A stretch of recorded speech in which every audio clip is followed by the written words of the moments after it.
Bonjour à toutes et à toutes, bienvenue sur Insomnie hors de mon lit ou bienvenue sur ma chaîne YouTube selon la plateforme sur laquelle vous nous écoutez aujourd'hui. Un nouvel interview sur la chaîne et j'ai le plaisir de recevoir Alexandre Depper de la société Cosme.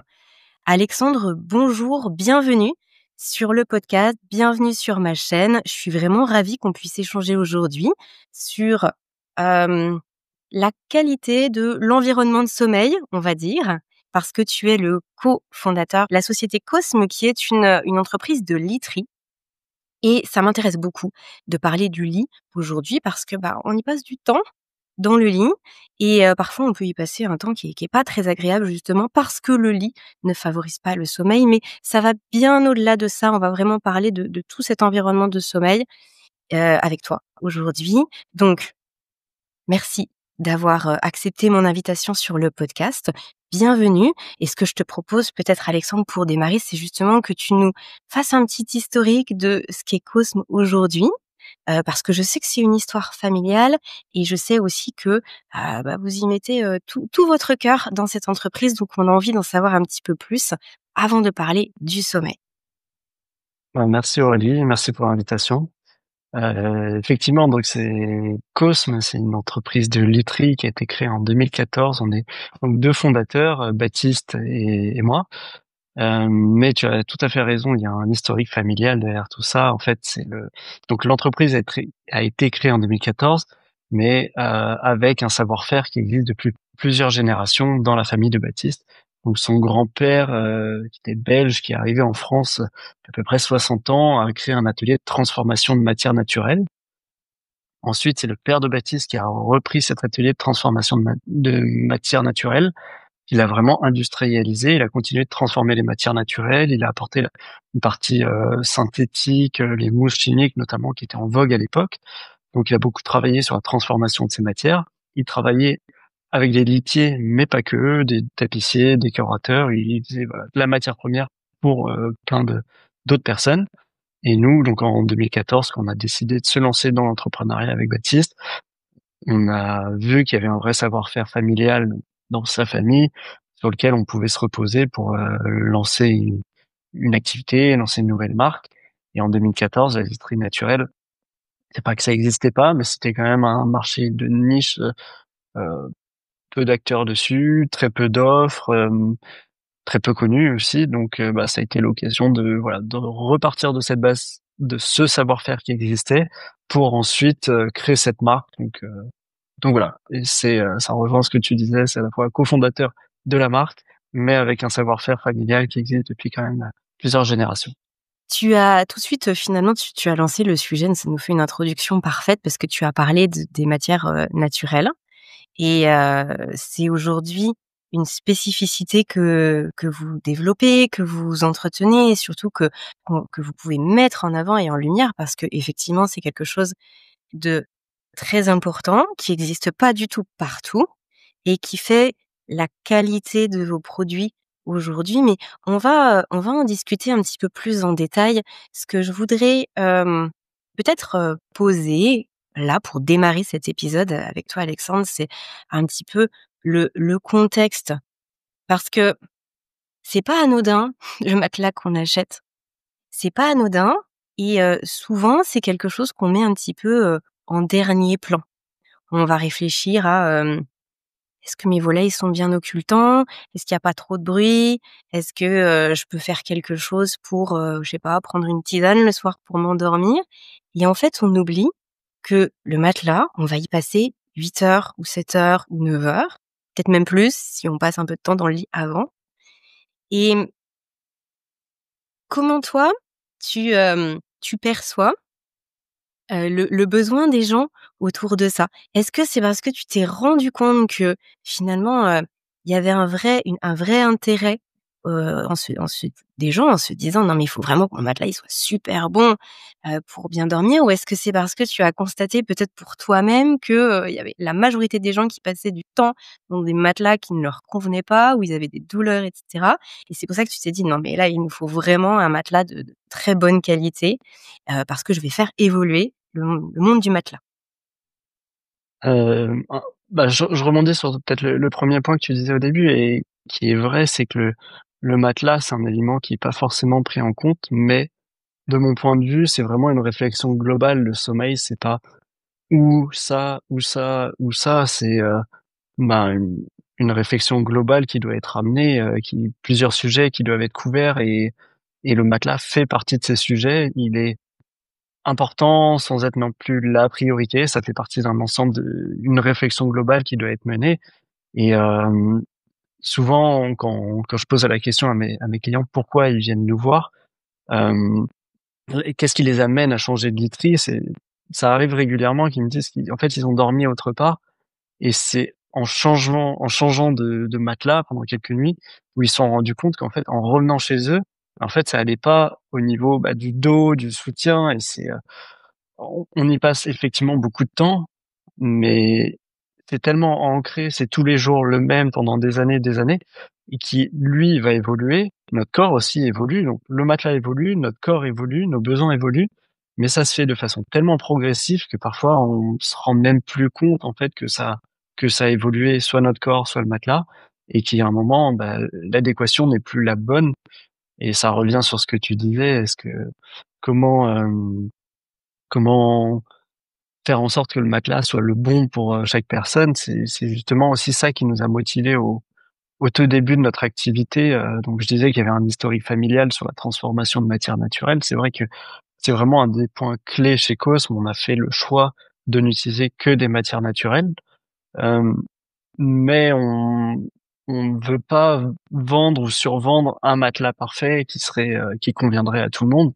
Ça a été la grande mode, bah, à peu près quand on s'est lancé, d'avoir ces marques qui se lançaient avec un seul matelas, c'était d'après eux le matelas unique qui conviendrait à tout le monde. Et et en fait, quand on s'est lancé de notre côté, la réflexion a été complètement inverse, de se dire: «Mais en fait, c'est pas vraiment possible». Je veux dire, moi j'ai un tout petit gabarit, je fais, 55 kilogrammes. Je me mets à côté de Teddy Riner, il me dit qu'il a mal au dos. Je vais pas lui conseiller la même chose que moi, mais j'ai pas besoin d'expliquer plus, ça paraît logique, on n'a pas les mêmes besoins, on n'a pas donc se dire qu'un matelas unique conviendrait à tout le monde, c'est un peu aberrant, c'est pas, alors c'est une belle approche marketing, c'est une belle façon d'un point de vue business de faire des économies de coûts, sur la logistique, le marketing, le stockage, la production. Effectivement, hein, faire un seul matelas, c'est très bien pour l'entreprise. Pour le dormeur, c'est moyennement la solution idéale. Enfin, en tout cas, c'est pas comme ça que nous on l'a réfléchi, qu'on l'a conçu. Donc, notre approche Ecosm, elle est, je dirais, presque diamétralement opposée. On a une dizaine de matières naturelles et notre approche va être de se dire chaque dormeur a ses besoins. Donc, parmi les 10 matières qu'on propose, laquelle va convenir pour ce dormeur? On va faire un assemblage de matières pour se dire bon bah tel gabarit, telle position de sommeil, tel historique de sommeil aussi, ça c'est à prendre en compte. Voilà. Comment assembler des matières pour répondre aux besoins de ce dormeur en particulier. Et du coup, l'approche, ben voilà, elle est vraiment à l'opposé. C'est comment faire en sorte que chaque dormeur puisse trouver un matelas ou créer en fait entre guillemets un matelas qui lui convient bien. Et ensuite, on fabrique du coup tous nos matelas à la commande. Donc c'est vraiment une approche qui est diamétralement opposée, mais qui nous semblait peut-être plus juste, peut-être plus honnête aussi. Voilà. Mmh. Mais ça me parle beaucoup ce que tu dis là, Alexandre, et puis pour les personnes qui me suivent depuis, peut-être un certain temps sur la chaîne ou sur le podcast, ils savent que pour moi la personnalisation, l'individualisation, la prise en compte de la personne, de son histoire, c'est quelque chose d'essentiel, et quand on parle de sommeil, on peut pas faire l'impasse là-dessus, donc c'est aussi pour ça que je suis très heureuse de te recevoir aujourd'hui, de mettre en avant les produits Cosme. Déjà parce que je suis, cliente moi-même, et donc j'ai pu constater, voilà, comment ça se passait et puis la qualité des produits. Mais aussi parce que je suis intimement convaincue que c'est vers ce vers quoi tout le monde devrait se tourner. Que ce soit pour ça, mais pour plein d'autres choses aussi. D'aller vers la standardisation, c'est quelque chose qui peut fonctionner un temps, ou quand on a vraiment zéro difficulté, ou qu'on a 20 ans, qu'on a un tout petit budget, puis que de toute façon, on déménage dans 2 ans, je sais pas. Mais sinon, c'est important d'aller vers de la qualité, vers des choses qui vont être pensées pour que ce soit le mieux pour la personne. Et donc j'avais trouvé quelques statistiques là que je vais te partager, justement sur les dormeurs, on va dire. Bon, alors le fait qu'il y ait plus de 60 des Français qui déclarent mal dormir, ça malheureusement, c'est quand même assez énorme comme pourcentage. Mais il y a environ 20 personnes qui justement qui ont des problèmes de sommeil et qui vont remettre en cause la qualité ou l'âge de leur literie. Donc je trouvais ça intéressant de se dire qu'il y a quand même, ouais, il y a quand même un cinquième des gens qui vont se dire: «OK, je vais peut-être faire cette démarche». Mais tout comme je trouvais intéressant de se dire qu'il y a 4/5 des personnes qui ne vont pas y penser. Donc comme quoi Oui. enfin voilà, c'est toujours intéressant de venir, partager de l'information parce que ça peut éclairer des pistes aussi. Et On se rend compte en pardon, on se rend compte en rendez-vous dans notre boutique notamment que les clients viennent souvent après 1 ou 2 années à mal dormir. Je suis toujours impressionné du délai entre le moment où on se rend compte qu'on dort mal et le moment où on prend, en tout cas, la chose en main pour faire le changement de matelas. Alors, on s'en rend pas forcément compte dès le premier jour, mais c'est peut-être 1 an après ou 2 ans après où on se dit: «Oh, ça fait déjà un moment que je dors mal», et c'est vrai que je trouve que ce délai est très long, et ça corrobore un peu les chiffres que tu donnes, ouais. mmh, ouais, parce qu'en fait, finalement, notre cadre de référence d'un bon sommeil, il varie. C'est ça qui est assez fou, c'est qu'en fait, quand on dort mal, on va avoir l'impression finalement on va devenir un peu confortable dans notre inconfort, tu vois ce que je veux dire? Et finalement, on va se retrouver à ne plus se rendre compte de ce que c'est que de se réveiller vraiment bien le matin, d'être super bien, où il faut vraiment toucher le fond pour se dire: «Non mais là, j'en peux plus». Et c'est vrai que je le constate moi aussi, par rapport aux personnes qui font la démarche de venir me voir pour les consultations, les accompagnements, c'est aussi la même chose. Mais j'ai envie de dire, c'est aussi l'essence même de ce podcast, c'est de dire, ça existe et il y a peut-être des solutions qui peuvent vous faire gagner du temps. Et dans la même Et je idée, voulais j'avais pardon. Je voulais rebondir sur la deuxième statistique que tu as donnée. C'est vrai qu'on s'est fait la réflexion en équipe que on va avoir, disons, 3 types de clients, en tout cas 3 réflexions de clients. Il y a ceux qui se disent que, le problème vient d'eux, donc je dors mal parce que stress au boulot, des choses comme ça, ou des problèmes physiques identifiés. D'autres qui vont uniquement imputer le fait de mal dormir à, des environnements extérieurs, donc ça peut être le matelas et c'est pour ça qu'ils viennent le changer. Et il y a ceux qui mélangent un petit peu les 2, enfin qui mélangent, qui prennent à la fois des des raisons extérieures et des raisons qui leur sont propres, et le cheminement est plus global. Je pense que, enfin, il y a pas de vérité, hein, ça va dépendre de chaque personne, mais c'est vrai que le fait de réfléchir global, c'est quand même important. Mais on a aussi des clients qui ne prennent pas du tout en compte le côté, soit eux, leurs propres problématiques, ils vont toujours, changer de matelas parce que le matelas va pas, le matelas va pas et le matelas va pas. Mais parfois, c'est peut-être, plus compliqué que juste le matelas. En fait, il y a peut-être des problèmes de santé, de stress, enfin, voilà, plein de choses qui sont à prendre en compte. Et voilà, nous, c'est pas forcément notre métier, c'est cette partie, santé mentale, santé physique, mais c'est vrai que c'est un vrai sujet qui doit être, réfléchi dans la globalité, comme on se disait tout à l'heure. mais oui, bien sûr. Mais oui, bien sûr. Puis du coup, ça rejoint parce que là, l'autre, statistique que j'avais trouvée qui était vraiment intéressante, c'était et ça rejoint ce que tu dis, c'était 24 des Français, pardon, attribuent leurs troubles du sommeil à des problèmes de dos ou alors 48 des Français déclarent souffrir de maux de dos au réveil. Et puis, bah, du coup, ils se posent la question de savoir si ça peut venir de la laiterie. Donc c'est intéressant de voir que les choses peuvent se recouper et puis que parfois, certes, faut pas faire un focus que sur une chose, tu l'as très bien dit, mais parfois, ça vaut le coup aussi d'aller chercher toujours la cause de la cause. Ouais. Et puis, encore une fois, de prendre en considération et ça, c'est vraiment un message que j'ai envie de partager aujourd'hui, c'est que, on parfois, il faut aussi mettre de l'investissement dans ce qu'on fait et dans ce qu'on veut faire pour son sommeil ou pour sa santé de façon globale. C'est-à-dire qu'on peut pas espérer avoir la même qualité de sommeil sur, je sais pas moi, un matelas en mousse, un futon en mousse, acheté 40 € dans une grande surface que sur un vrai matelas avec, des matériaux, pensés pour ça, sains, qui et puis, personnalisés aussi comme tu as pu le citer tout à l'heure. Donc ça nécessite de se pencher sur la question, d'y réfléchir, qu'il y a un investissement de temps, un investissement, financier, mais derrière, on n'a pas du tout le même retour sur investissement, on n'a pas du tout les mêmes fruits et c'est vrai que trop souvent, on croise les doigts en se disant: «Bof, ça va le faire finalement, je vais prendre un truc, voilà, 1 prix ou je vais prendre un truc que je trouve comme ça, mais avec un peu de chance, j'aurai les mêmes, résultats qu'avec, quelque chose d'autre. Puis j'ai pas le temps de m'en occuper et puis ci et puis ça». Et c'est vrai que par rapport au sommeil, c'est quelque chose que je constate souvent, donc je profite de cet épisode pour le dire. Si on veut vraiment que les choses elles changent, il faut que nous aussi dans notre démarche, on change et qu'on s'investisse vraiment dans ce qu'on fait.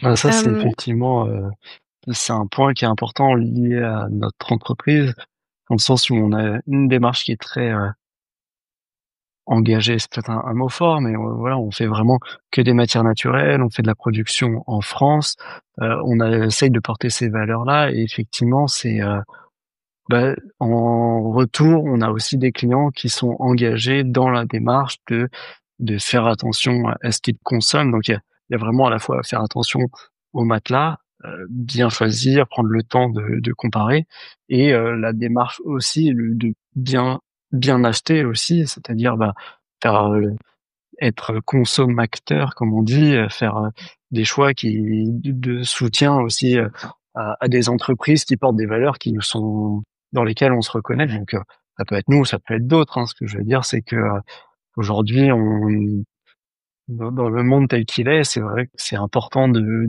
s'intéresser à ce qu'on achète, à la fois en tant que produit, à la fois sur le produit, mais aussi à la fois sur l'entreprise, voilà, s'intéresser à tout ça et je te rejoins tout à fait sur le fait que c'est une démarche qui doit être, qui prend du temps si on veut faire les choses bien et ça rejoint un petit peu ce que je disais tout à l'heure, c'est que le marketing du produit unique, il est bien parce qu'en fait, on n'a pas à se prendre la tête. En fait, il y a qu'un seul produit et il serait bien pour tout le monde. Donc, go, j'y vais, je l'achète et puis ça va pas, je le rends. Mais ça marche pour certaines personnes et vraiment mon point est pas du tout de dire que ces produits ne sont pas bons parce qu'il y a plein de gens qui dorment dessus et qui en sont contents. Et au final, ça reste vraiment le point numéro un, c'est bien dormir. Si c'est pas sur des matelas de chez nous, mais d'autres matelas qui coûtent moins cher et que vous dormez bien, au final, ça reste quand même le point numéro un. Donc, il y a aucun souci sur ça. Mais c'est vrai que la démarche d'acheter ces cosmes, c'est une démarche qui est un peu plus engageante, qui demande un peu plus de temps de cerveau, de temps de disponibilité pour faire le choix des bonnes matières.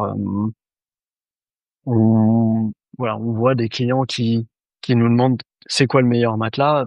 C'est pas du tout la réflexion chez nous et désolé, mais en fait, il va falloir prendre un petit peu plus de temps de discussion. J'ai pas mal de questions à vous poser et une fois qu'ils rentrent dans cette démarche, souvent ils comprennent l'intérêt de tout cet accompagnement, ils en sont contents. Mais c'est vrai qu'on n'est pas énormément à proposer un accompagnement aussi poussé. En fait, ça fait vraiment partie des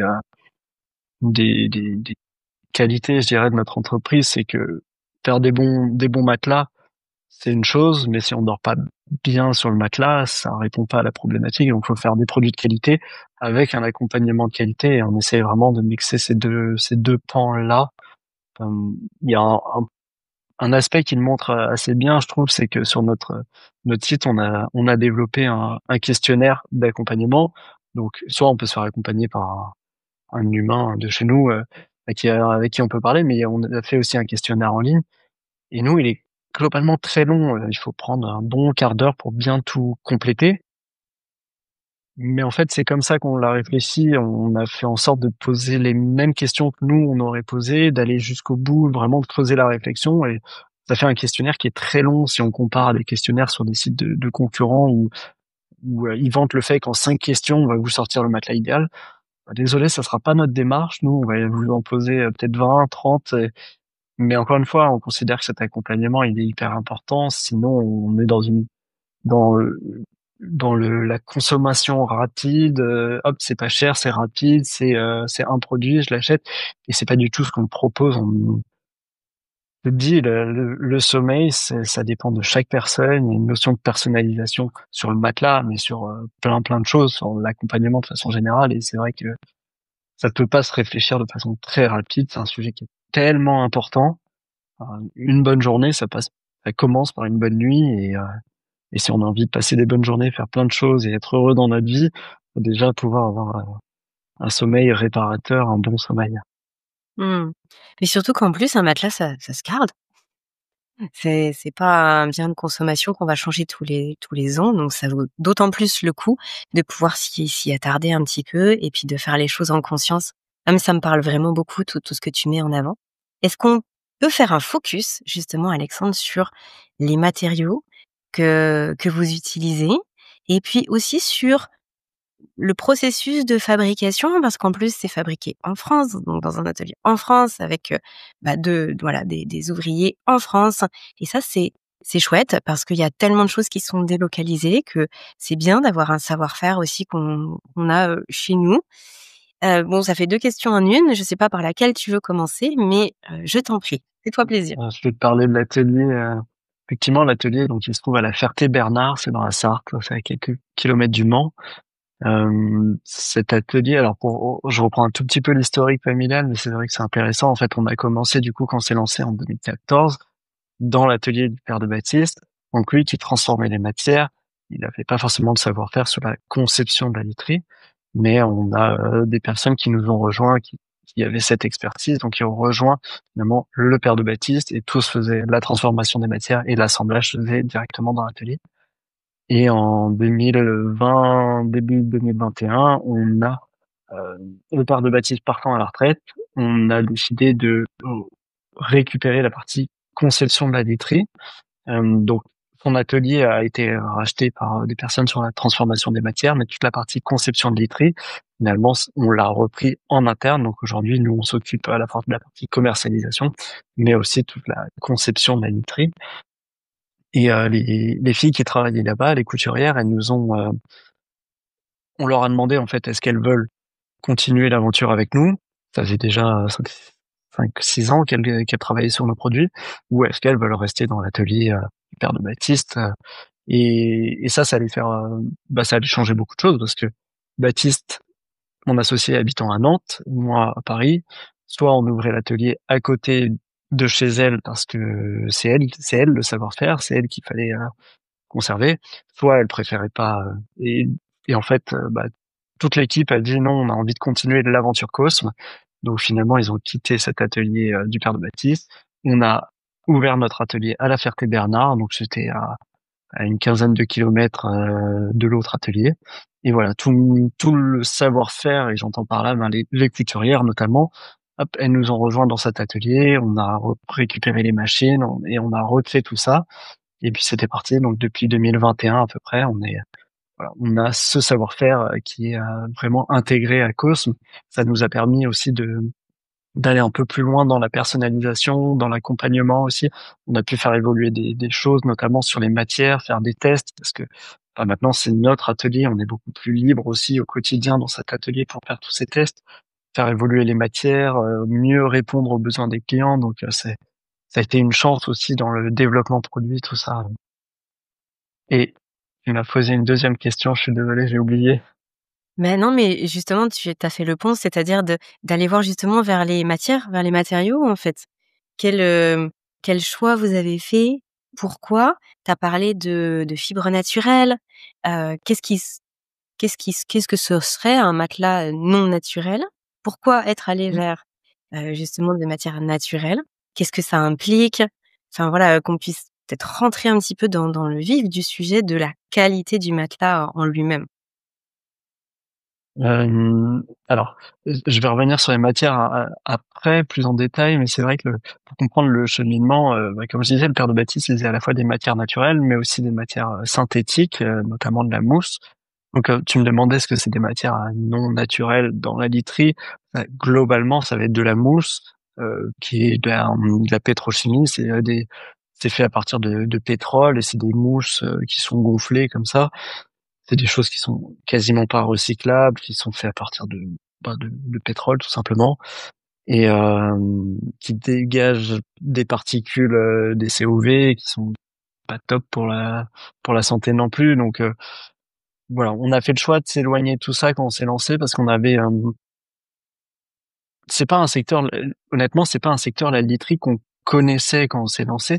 Donc il a fallu, creuser le sujet. On a bien creusé pendant 1 an ou 2, regarder ce qui existait, ce qui allait moins. Comme le père de Baptiste travaillait toutes ces matières, on a pu faire énormément de tests, parler aussi avec, d'autres acteurs du secteur, donc vraiment comprendre ce qui allait pas, et on se rendait compte que cette partie synthétique était très marketing avec les Super Mousse 3000 ou des choses comme ça, mais on comprenait jamais ce qu'il y avait dedans. C'était très opaque et ça l'est toujours. Le secteur de la laiterie, c'est un monde qui est un peu pourri là-dedans, où les choses sont très opaques, on comprend pas ce que c'est ces matières, on comprend pas pourquoi, on comprend pas les prix non plus. Dans l'univers de la laiterie, les prix, c'est délirant, ça n'a aucun sens. Et du coup, on voulait pas faire n'importe quoi, on avait envie d'être fiers de ce qu'on allait faire. Pour la petite histoire, on sortait d'école, tous les 2. On disait à nos amis qu'on allait lancer une entreprise, qu'on allait être, entrepreneur, donc «Ah, trop cool, et vous allez faire quoi?» «On va faire de la literie». «Ah, c'est sûr que c'est moins sexy vu comme ça». Mais en fait, on voulait être fiers de ce qu'on faisait, et c'est vrai que, il y avait toutes ces matières naturelles qui étaient là, et on n'a rien révolutionné. On n'a pas inventé de matière, on n'a pas inventé d'usage de ces matières-là. Des matières, alors on en reparlera un peu après, mais le latex naturel, la fibre de coco, la laine, le lin, le coton, c'est des matières qui existent dans les matelas depuis très longtemps. Mais quand je dis très longtemps, c'est très, très longtemps. Historiquement, le des matelas en fibre de coco, en coton, ça existe depuis extrêmement longtemps. La laine, c'est pareil. En fait, on est revenu un peu à des basiques de l'industrie, tout simplement. On a remis ça au goût du jour. Notre vocation est pas de réinventer la roue. Ces matières, elles existent dans la laiterie depuis tellement longtemps. Il faut juste, remettre ce savoir-faire au goût du jour et mieux expliquer les choses, et arrêter de prendre les consommateurs pour des idiots, expliquer l'avantage de telle ou telle matière, aider à faire les choix. Et c'est sûr que d'un point de vue industriel, c'est un peu aberrant de fabriquer chaque matelas à la commande parce que, on perd du temps, c'est pas optimisé. Mais on avait envie on avait envie d'accompagner nos clients, de proposer une vraie solution pour le sommeil, et pas, faire du business pour faire du business, proposer un produit et faire un marketing survendu autour. Notre approche, elle est vraiment d'essayer d'aider nos clients à mieux dormir. Et moi, j'ai aucune honte à dire à des clients qui viennent en boutique: on n'a pas de solution pour vous. En tout cas, nos produits ne correspondent pas à ce que vous recherchez. Je préfère largement dire ça que d'essayer de forcer des ventes. C'est pas, on a une démarche qui est vraiment globale dans l'accompagnement, et l'accompagnement, c'est aussi parfois dire, je sais pas, c'est dire, on va pas pouvoir vous accompagner. Je Mmh. préfère être transparent sur ça, et voilà. Et si on revient un petit peu sur les matières, je te disais qu'on avait Alors une attends, dizaine de avant matières. que Ouais, avant pardon. justement que tu ailles plus loin sur les matières, juste je me permets cette incise-là parce que je trouve que c'est vraiment très, très, très intéressant le point que tu as soulevé. C'est le fait de dire que, hem, on a parlé des maux de dos, on a parlé, aussi du gabarit de la personne, que les choses vont pas être identiques, et donc on pourrait se dire: «Bah, en fait, c'est peut-être juste une question de taille ou de fermeté ou d'épaisseur». Et effectivement, ça joue, mais en fait, il y a pas que ça, et donc avant que tu détailles les différentes matières, c'est vraiment important d'avoir en tête que la matière en quoi est constitué le matelas, elle va être inhalée, elle va être respirée, donc en fait, il y a un enjeu aussi.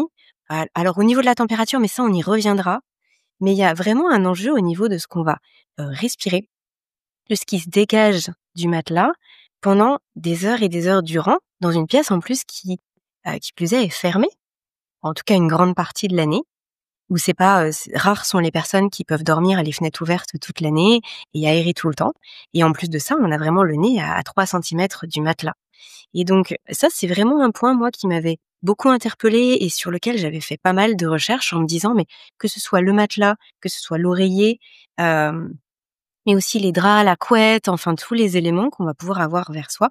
Qu'est-ce que ça dégage? Parce que c'est pas parce qu'on ne voit pas les choses que ça n'existe pas. On ne voit pas ce qu'on respire et pour autant, ça existe. La pollution, elle existe, et c'est pas parce que, souvent on se dit la pollution, oui, c'est en ville quand on sent l'odeur des pots d'échappement. Mais il y a pas du tout que ça, Et c'est vrai que j'en parlais dans une conférence récemment justement une conférence de l'Académie Inspire là, sur la semaine de la respiration, le lien entre sommeil et respiration et où justement j'indiquais: «Mais attention aux meubles que vous utilisez, que vous mettez justement dans votre chambre. Quand on refait la peinture de sa chambre, qu'est-ce qu'on utilise? Quand, justement, quel matelas on a, quel air on respire?» Et ça va être très important pour la qualité du sommeil parce qu'il y a vraiment un enjeu, mais considérable, entre ce que je respire, comment mon cerveau est oxygéné et comment ensuite le sommeil va pouvoir se mettre en place. Le cerveau qui est pas bien oxygéné ou alors les poumons qui souffrent la nuit, eh bien ça crée ça fait tirer la sonnette d'alarme et ça va faire qu'on va se réveiller. Peut-être toutes les nuits à 1 heure, 2 heures du matin. On comprend pas pourquoi. Ah ouais, mais parce qu'en fait, là, je viens de dormir dans un environnement complètement nouveau, je respire plein de produits toxiques chimiques et du coup, mon corps, il dit stop. Ou alors parce que justement, je suis pas suffisamment bien oxygénée et donc j'arrive pas à enchaîner les phases de sommeil. Donc c'est vraiment pas anodin et c'est en ça que, cette réflexion autour de, quel matériau est mon matelas, c'est pas simplement, je m'y allonge, est-ce que c'est suffisamment ferme ou pas? C'est en quoi il est fait. Pardonne-moi pour cette grosse digression, Non, mais mais c'est un truc tu as tout à fait qui me raison. paraît vraiment très essentiel et on fait pas forcément le lien. Enfin, tu vois, moi, il y a 10 ans, avec les connaissances que j'avais, je me posais pas la question de ça.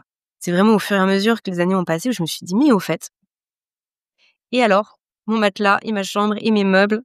Donc je pense que c'est vraiment important de le souligner, mais ouais, je t'en prie, tu peux nous C'est développer des aussi. réflexions parfois qu'on va mener enfin qu'on va avoir sur, un produit en particulier. C'est juste si on repeint la chambre, très souvent on se dit: «Bon, faut quand même laisser aérer, faut que ça s'évacue».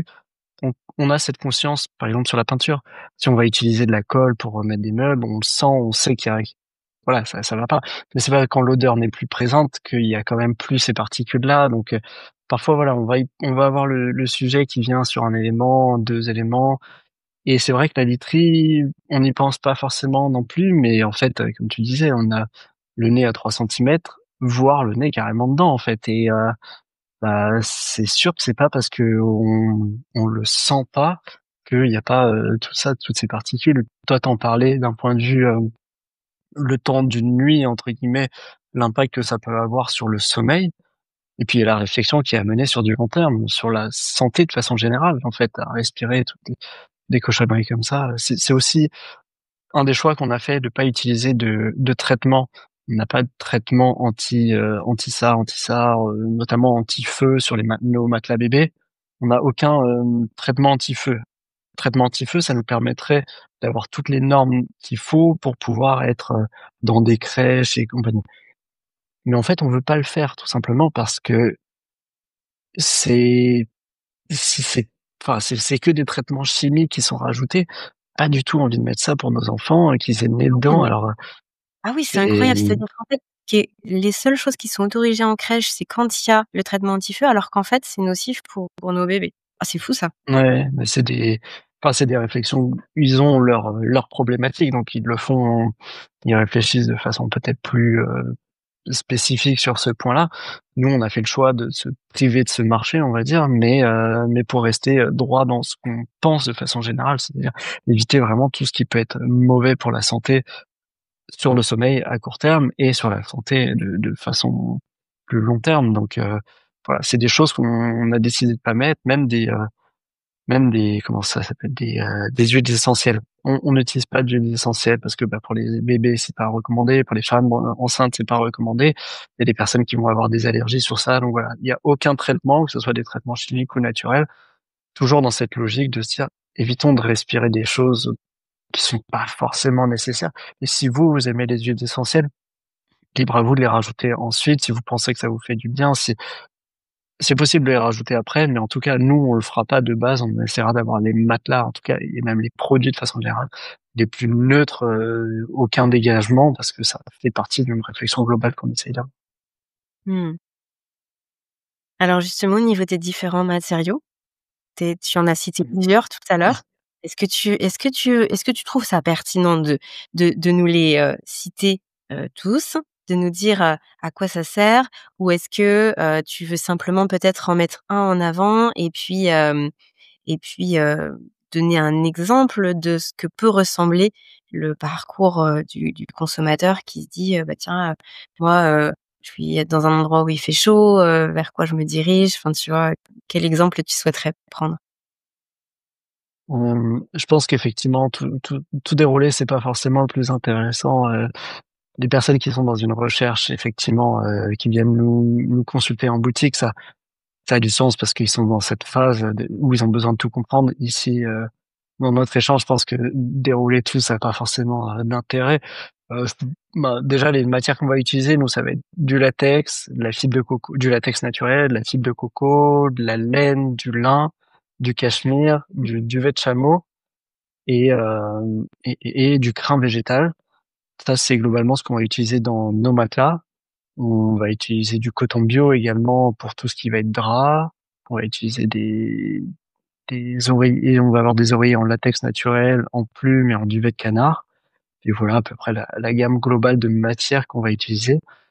Si on se concentre un peu sur les matelas, il y a une matière effectivement qui ressort un peu du lot, c'est le latex naturel qui est la base vraiment de nos matelas.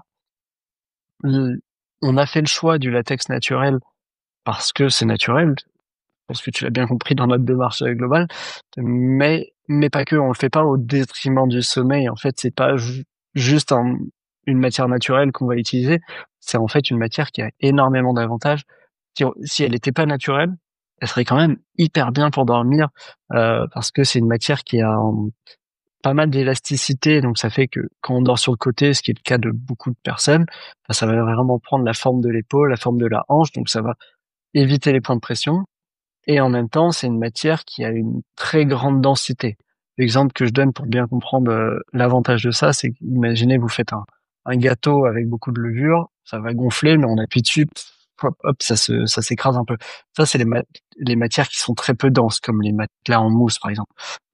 Les matelas en latex naturel sont 3 fois plus denses, donc là, on est plus sur un gâteau, très compact, type, banana bread. Et en fait, c'est des matières qui vont avoir une très, très bonne durée de vie parce que comme c'est très compact, très dense, en fait, c'est un matelas qui se creuse assez peu. Donc il y a ce double effet, en fait, qui est hyper intéressant entre l'élasticité où la matière prend la forme du corps et en même temps la densité très importante qui fait qu'il y a toujours un bon soutien du dos. C'est très compact, ça se déforme assez peu et dans la durée, c'est des matelas qui vont avoir une très bonne durée de vie, on sait que ça peut durer entre 12 et 15 ans en se déformant quasiment pas. Ça garde 95 de son élasticité au bout de 12 ans. Donc c'est des matelas qui ont une très bonne durée de vie, un bon soutien et un accueil plutôt intéressant. Donc ça, c'est vraiment la base de nos matelas qui, comme on peut le voir, ben, au-delà du côté naturel, sont quand même très intéressants d'un point de vue soutien du dos. Mmh. Voilà. Après, les autres matières, je suis pas sûr que ça soit le moment de rentrer dans le détail, mais voilà, c'est une combinaison de matières autour du latex naturel qu'on va faire pour essayer de trouver la bonne fermeté, le bon enfoncement, voilà, la régulation de la chaleur aussi, tu en parlais brièvement tout à l'heure, mais la régulation de la chaleur, c'est un point qui est hyper important. Quand on a beaucoup trop chaud ou trop froid, bah, forcément on dort moins bien, on est amené à se réveiller. Donc voilà, il y a d'autres matières, la laine par exemple qui va être plus chaude, le lin qui va être plus frais. Voilà, on Ouais, vous aide beh, à oui, choisir les bonnes matières autour du ça, latex. je pense qu'on peut peut-être s'y arrêter juste 2 secondes parce qu'il y a, beaucoup de personnes qui vont sentir que quand, par exemple, elles ont trop chaud, bah, elles vont se réveiller plus, mais souvent, c'est en été, voilà, on est un peu plus chaud, on a l'impression de dormir moins bien. Mais moi, j'aimerais bien qu'on y passe 2 minutes parce que, faut vraiment avoir en tête que la régulation de la température, c'est déjà un objectif prioritaire pour le corps. Et en plus de ça, c'est ce qui il va y avoir une sorte d'alternance au niveau de la régulation de la température au niveau cérébral, une alternance entre un peu plus chaud, un peu plus frais, un peu plus chaud, un peu plus frais, qui va permettre, je le disais tout à l'heure, pour la respiration, mais c'est vrai aussi ici pour la température, qui va permettre d'enchaîner les phases. Entre les phases de sommeil lent profond, les phases de sommeil, paradoxal, eh bien, il va pas y avoir c'est pas la même température qui permet d'impulser les différentes phases et donc quand on a trop chaud, eh bien, en fait, on va un petit peu déstructurer notre architecture du sommeil. Possiblement, on va avoir plus de micro-réveils, on va peut-être mettre plus de temps à se rendormir, on va avoir besoin peut-être de se lever, d'aller se passer un coup d'eau fraîche sur la figure pour pouvoir se rendormir et le matelas, il peut jouer là-dedans.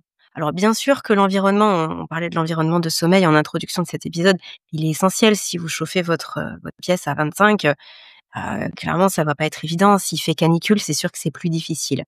Mais en fait, la température dans le corps, elle se règle. C'est fin. C'est pas, je passe pas de +10 ou -10 degrés. Ça va être très fin, ça va être +0, 0,1 et le matelas, il joue là-dedans. Ce qu'on mange, ça joue aussi, hein, très clairement. Si on a une grosse inflammation dans le corps, eh bien le sommeil, il en est impacté. Ça, c'est un sujet que je développe sur d'autres épisodes. Mais le matelas, il va jouer si notre matelas, il est pas adapté, qu'il nous renvoie trop de chaleur, alors que déjà nous on a un métabolisme qui produit pas mal de chaleur. Eh bien, on se voilà, on se tire une balle dans le pied et donc c'est pour ça, à nouveau, que ça vaut le coup d'y réfléchir et de se dire: «OK, comment moi je fonctionne? De quoi vraiment j'ai besoin?» et puis de venir adapter ça. Parce qu'on peut toujours se dire: «Oui, bon, c'est pas si grave, je me réveille une fois de plus». Ouais, mais une fois de plus, un réveil et puis 1 heure de moins et puis une fois de plus, puis en été, c'est encore pire et cetera. En fait, on cumule les handicaps pour son sommeil et on se retrouve des mois ou des années après à être complètement épuisé. Donc je ne sais pas si tu veux nous en dire 2 mots de la température, mais en tout cas, c'est quelque chose qui, moi, dans ma démarche, me paraît très important. Oui, effectivement, si le corps est consacré à réguler la température, finalement, il met de l'énergie sur ça ou alors qu'il devrait, mettre de l'énergie sur le repos, sur, reconstituer notre corps aussi pendant le sommeil. Donc en fait, effectivement, c'est lui donner du travail qu'il ne devrait pas avoir à faire pendant la nuit. Donc le matelas va pas forcément, mmh, amener du chaud ou amener du frais. Ce qu'il faut Enfin, ça dépend. En fait, les matières synthétiques ont tendance, au-delà du chaud, à mal réguler l'humidité et ça peut aussi beaucoup participer à un corps qui se sent pas très à l'aise sur le matelas. Je prends un exemple comme ça, mais on a tous dormi une fois ou 2 sur des matelas qui étaient protégés avec des alaises plastifiées. C'est hyper désagréable et en fait, ce qui se passe, c'est simplement qu'on va transpirer dessus, mais en fait, on va tous transpirer la nuit. Qu'il faut, c'est pas chercher une solution qui nous empêche de transpirer. C'est trouver une solution, matelas, à l'aise, qui nous permette de ne pas être gêné par cette transpiration, faire en sorte que la transpiration s'évacue, que le corps ne soit pas gêné. Et justement, la transpiration, c'est signe de quelque chose, que le corps a besoin d'évacuer. Donc, en fait, en gardant une alaise plastifiée, pourquoi c'est désagréable? C'est parce que le matelas est très bien protégé, ça c'est chouette, hein. Mais derrière, l'humidité, elle reste sur le dessus et notre corps qui cherche à expulser l'humidité, finalement, baigne dans cette humidité, dans cette transpiration. Donc c'est pour ça qu'on se réveille, qu'on n'est pas à l'aise. Donc plutôt que d'essayer de protéger à tout prix le matelas, faut le voir le matelas pour ce qu'il est, c'est-à-dire un outil qui doit participer à ce qu'on dorme mieux. Et cet outil, le matelas, doit juste mieux réguler la température, mieux réguler l'humidité. Donc des matelas qui respirent, c'est vraiment ce qui est le plus important, c'est faire en sorte que tout ça puisse évacuer sans que le corps soit gêné par la transpiration, l'humidité et la température, trop élevée, par exemple. Mmh. Bah, je vais prendre au vol là ce que tu nous dis parce que j'avais une question à ce sujet justement.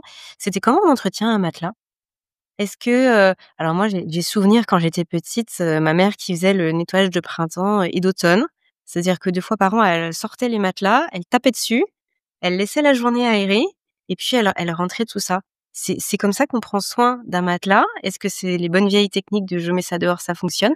Est-ce qu'il y a d'autres choses? Comment on peut prendre soin de notre matelas? Parce que je pense, même aux acariens, à plein de choses. On se dit: «Oh, il y a peut-être un monde là-dedans».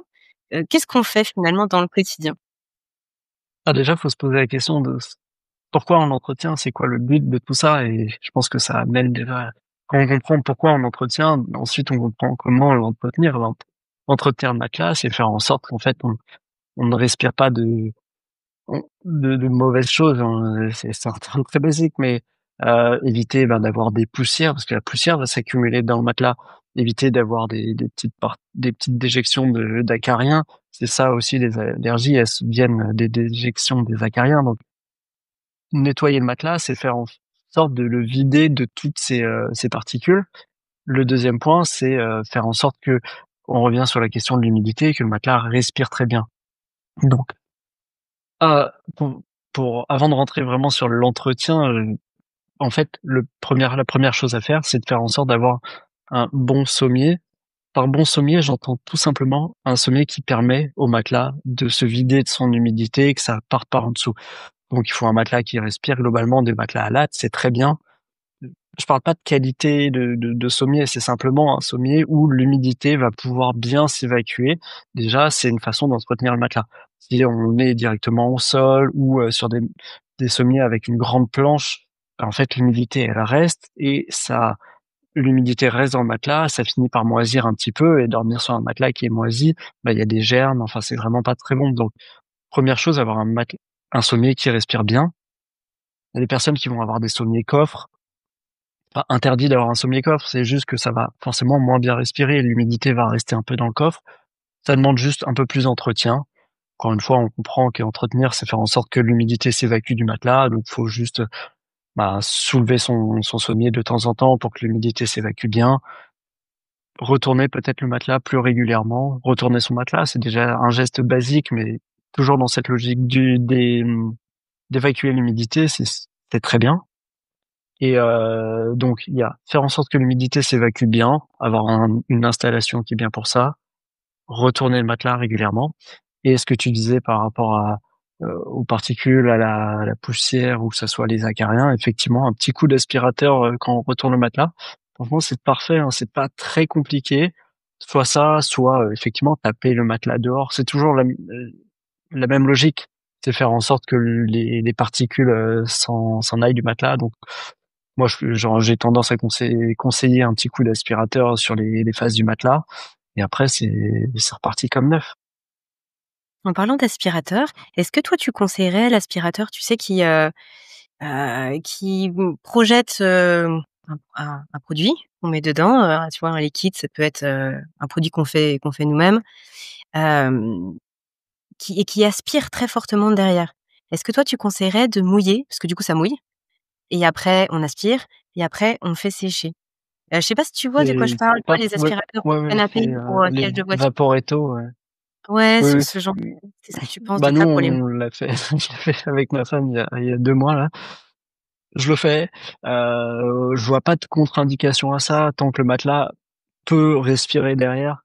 et qui sèche bien? Euh, Voilà, c'est ça. Il faut que ça sèche bien derrière. Vaut mieux le faire au printemps, en été, pour que derrière on ait les fenêtres grandes ouvertes et que ça sèche bien. Nous, on l'a fait là parce qu'on a déménagé il y a 2 mois, mais effectivement, dès qu'il fait beau et qu'il y a la possibilité de bien aérer derrière, effectivement, c'est des acariens. En fait, des matelas qui promettent aucun acarien, c'est pas une bonne promesse. Des acariens, il y en a toujours un petit peu partout. Ce qu'il faut, c'est faire en sorte que les acariens ne se développent pas. Et dans ce cas-là, on sait que les acariens, ils aiment les environnements chauds, humides, où ils sont à l'aise et ils vont se reproduire là-dedans. Donc, ce qu'il faut, bah, c'est simplement des environnements qui ne sont pas humides et pas chauds. Et donc, voilà, garder le matelas au sec, c'est clairement ce qu'il y a de mieux. Et un coup de Vaporetto, si c'est le temps d'une journée ou d'un nettoyage, si derrière c'est bien asséché, c'est vraiment pas problématique, voire c'est plutôt bien. Ça va mettre un petit coup de clean sur les bestioles aussi, donc c'est pas, ça me semble pas problématique, voire plutôt bien dans une logique vraiment de nettoyer en profondeur le matelas. Et du coup, tu mettrais quoi comme produit? Toi, tu mets quoi comme produit du coup, Nous, on l'a fait à l'eau, du coup, ça envoie de l'eau chaude, enfin, ça fait de la vapeur, ouais, ça fait de la vapeur. Moi, je suis J'avais pas entendu partisan de mettre des, du vinaigre ou du bicarbonate, enfin, tu vois, ce genre de choses, non? euh, c'est des choses, je vais pas te dire que c'est pas possible, honnêtement, moi, les quelques fois où on l'a fait, on l'a toujours fait à l'eau chaude, simplement. C'est parce que nous, on n'utilise pas ça dans notre ménage au quotidien, mais je dis pas qu'il faut pas le faire, je préfère te D'accord, dire que je sais pas forcément sur ce sujet. OK, pas de souci. Alexandre, vous passez pas par des revendeurs pour les matelas, pour ce que vous produisez? Donc c'est vraiment, de l'atelier au consommateur, tu l'as dit, parce qu'en plus il y a tout ce process. Hem, c'est quelque chose qui vous paraissait vraiment, important? C'est quelque chose qui aujourd'hui fait partie un peu de votre ADN? On effectivement, c'est un vrai choix de notre part. En fait, on a dans notre démarche initiale, quand c'est avant de se lancer, on a visité des magasins de literie, un peu en client anonyme. Et en vrai, on s'est rendu compte qu'on était face à des vendeurs qui n'avaient pas l'air de bien connaître leur sujet, mais qui avaient des grandes promos à nous offrir. Et c'est pas du tout ça la démarche, effectivement. Et si on veut garder ce que je te disais, à la fois un produit de qualité, mais un accompagnement de qualité, la question, elle se posait pas vraiment. Il fallait qu'on garde ça en interne. Donc aujourd'hui, on a notre boutique à La Ferté-Bernard, une boutique à Paris, et on fait énormément d'accompagnement par email, par téléphone.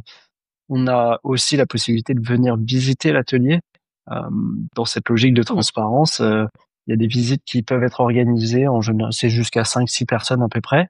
Et on fait des tours d'atelier. Il suffit de s'inscrire sur le site. Ça dure une demi-heure. Et vous voyez les matières, comment elles sont transformées, comment elles sont assemblées, les différentes étapes, tout le monde qui travaille. C'est vraiment sur les heures de travail, en fait, tout simplement. Donc vous voyez en live Ouais, ce qui se c'est passe, hyper comment c'est intéressant. fait. Voilà, un matelas, ça prend du temps à faire, donc c'est pas votre matelas directement qui sera fait, mais vous voyez les différentes étapes, comment ça avance, Oui. et voilà. Mais c'est vraiment cette logique où on essaye d'avoir une transparence totale. Bah, c'est montrer l'atelier, mais c'est aussi garder l'accompagnement en interne pour pas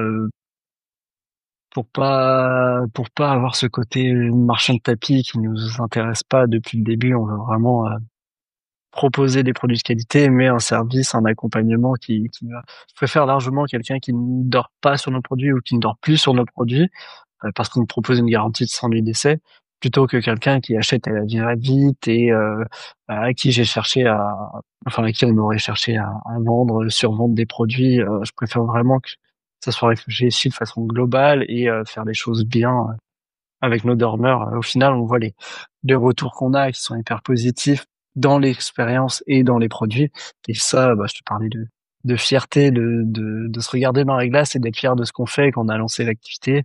11 ans plus tard, c'est toujours le cas et on a réussi à garder ça et on veut vraiment conserver ça. Mmh. Bon, je précise quand même pour les personnes qui nous écoutent, et qui se poseraient la question, ils sont pas obligés de venir dans vos magasins pour récupérer leurs matelas, vous les livrez et comme Oui, tu oui, on disais les en plus, livre partout en il France. y a 100 nuits d'essai. Donc ça veut dire quoi? Ça veut dire que la personne, elle peut essayer si jamais ça va pas, il y a une évolution, une modification qui est faite? Comment ça se passe? Oui, c'est ça. En fait, on connaît le satisfait ou remboursé. Nous, c'est presque ça, c'est satisfait, modifié ou remboursé. Donc satisfait, bon, bah, c'est c'est le but, recherché. Remboursé, effectivement, si vous vous rendez compte que ça ne vous convient pas et que ma tête ne vous revient pas non plus, bon, bah, on peut reprendre le matelas, on vous rembourse la totalité. Donc c'est un test grandeur nature. Vous dormez chez vous sur le matelas et c'est comme ça qu'en fait qu'on teste le matelas. C'est pas en 5 minutes en boutique. Les tests en boutique sont toujours intéressants. Ça permet d'éliminer des choses. On se rend compte rapidement que ça peut être trop ferme, ça trop moelleux, mais être sûr que c'est le choix parfait, c'est pas en 5, 10, 30 minutes en boutique qu'on peut être sûr à 100%. Il faut dormir dessus plusieurs nuits, donc c'est le but des 100 nuits d'essai. Et la particularité du modifié, bah, c'est justement, comme on fabrique tout à la commande, vous nous faites vos retours dans ce cadre des 100 nuits. Vous nous expliquez bien, pourquoi vous nous faites le retour, qu'est-ce qui convient, qu'est-ce qui convient pas, et à partir de ça, on décide ensemble de faire la modif, de changer 1, 2 matières pour justement aller dans le bon sens et faire en sorte que le matelas réponde mieux.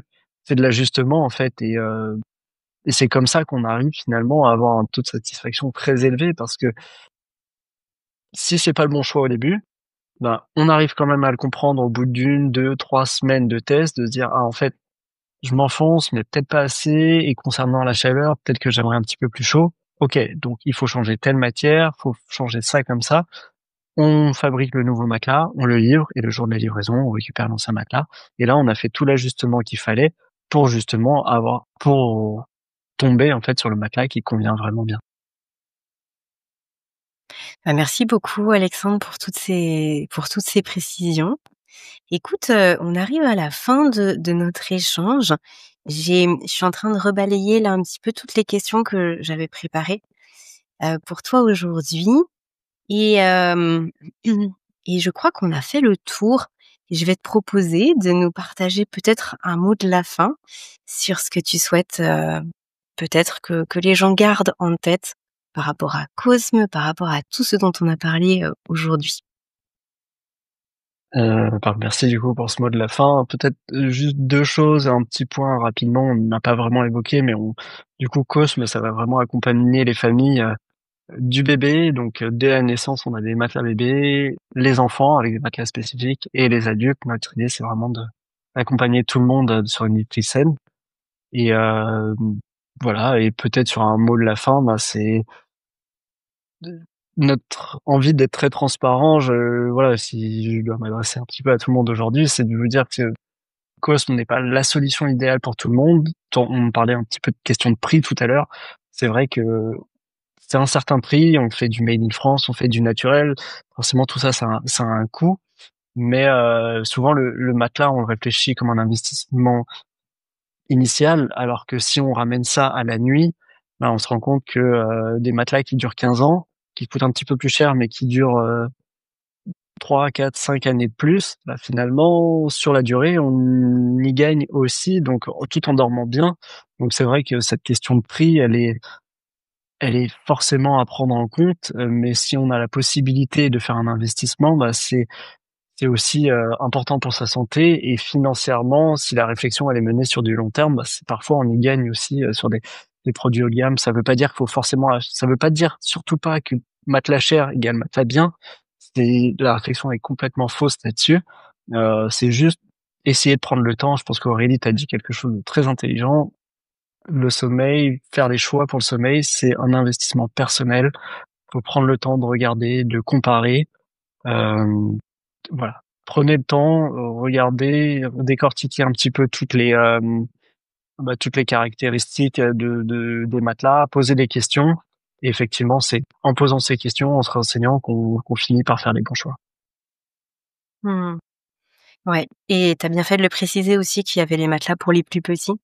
C'est vrai que le petit Cosme, mais c'est intéressant aussi parce que sur votre site de toute façon, voilà enfin il y a les 2 en fait, donc les gens peuvent se balader et puis regarder en fonction de ce dont ils ont besoin pour la famille. Mais tu as bien fait de le préciser qu'il y avait aussi pour les petits.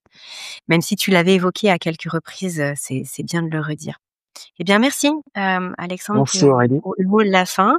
Je vais conclure en disant que pour notre communauté, vous avez décidé de faire un cadeau, de faire un petit geste et donc dans le descriptif de cet épisode et c'est vrai aussi pour la vidéo YouTube qu'on va mettre sur ma chaîne, eh bien, vous allez trouver un code promo qui est vraiment, spécifique, pour, les personnes qui me suivent aujourd'hui, pour vous toutes qui nous écoutez. Donc n'hésitez pas à aller regarder et à profiter bien sûr de ce code promo qui vous voilà, ça c'est un petit coup de pouce parce que c'est vrai que quand on veut faire les choses bien, eh ben, parfois on a besoin d'un petit truc en se disant, «Ah bah tiens, je vais peut-être pas procrastiner et je vais peut-être le faire maintenant». C'est vrai dans plein de domaines, c'est vrai pour son sommeil. Donc on avait envie d'aller dans ce sens-là. Du coup, j'ai envie de te dire, bah, merci beaucoup Alexandre parce que, c'est forcément très aidant pour les personnes qui sont dans cette réflexion-là aujourd'hui. Et puis merci pour ta présence aujourd'hui sur le podcast, pour nous avoir éclairé sur tout ça. Et de toute façon, on sera amené à moi, je serai amenée à reparler de Cosme, on sera amené à rediscuter ensemble parce qu'on a vraiment envie, chacun, que ce soit pour nos communautés respectives, de pouvoir soutenir aussi, bah, tout cet accompagnement au sommeil et tout ce qu'on peut faire autour de son sommeil.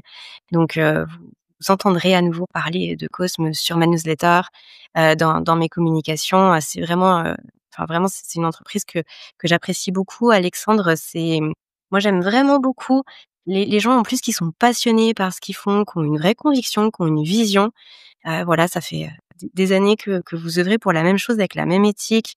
On n'a pas parlé des certifications, mais les gens qui iront sur votre site, ils vont pouvoir, voir tout ça, ce que vous avez mis en place. Donc moi j'adhère, je suis, très, très heureuse de ça et du coup, bah, j'ai plus qu'à te dire, à bientôt et une belle continuation à Cosme pour tous les projets là, à venir. Merci beaucoup et merci pour l'invitation.